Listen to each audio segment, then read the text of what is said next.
activity, I had to create a rubric.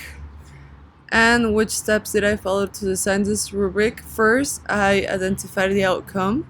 So this would be my task, which is write an essay on how Italian literature in the 500s reflect a society based on historical events. And in this particular essay, the students are going to be focusing on critical thinking because they're going to have to relate history and society and the impact these have on literature because it is a cultural representation. So that would be the knowledge level, which is the second thing I did, which is identify that I wanted to do it in critical thinking. Then I had to identify my criteria.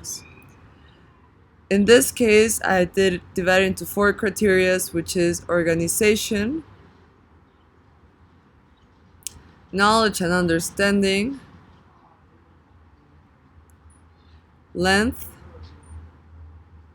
and references.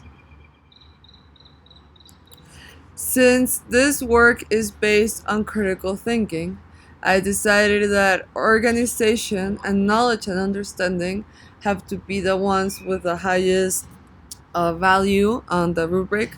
Therefore, knowledge and understanding is worth 40% because the students are going to have to understand historical events in order to relate them to a literary work from Italy, the 500s, and organizations because students are going to have to write an essay which is well structured and has to have a hook, a thesis, and the body paragraphs have to support the thesis and also give counterpoint arguments and a well thought out conclusion. Then I identified the grading scales, which are these: excellent, average, and poor. So what I did was that the highest grade, which is excellent, the smaller the range. So between 4 in poor, you have a higher range from 4 to 0 than from average, which is only from 5 to 7, and then excellent is only 8, 9, and 10.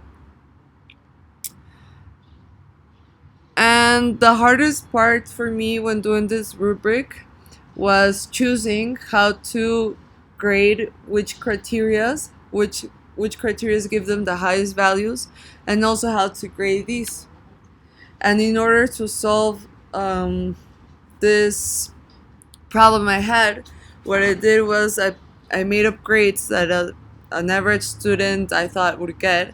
So if you get an 8 out of 10 in organization, 7 out of 10 in knowledge and understanding, 9 out of 10 in length, and 10 out of 10 in reference, you would get a total of 7.65, which is, I think, is fair for the kind of work. Therefore, I think that the rubric works and it grades what must be graded. I put length as one of the criteria because I feel that length is important because length is where you challenge students to write more. And references are important because since it is an essay, students have to, by this level, this is thought to be for a university student.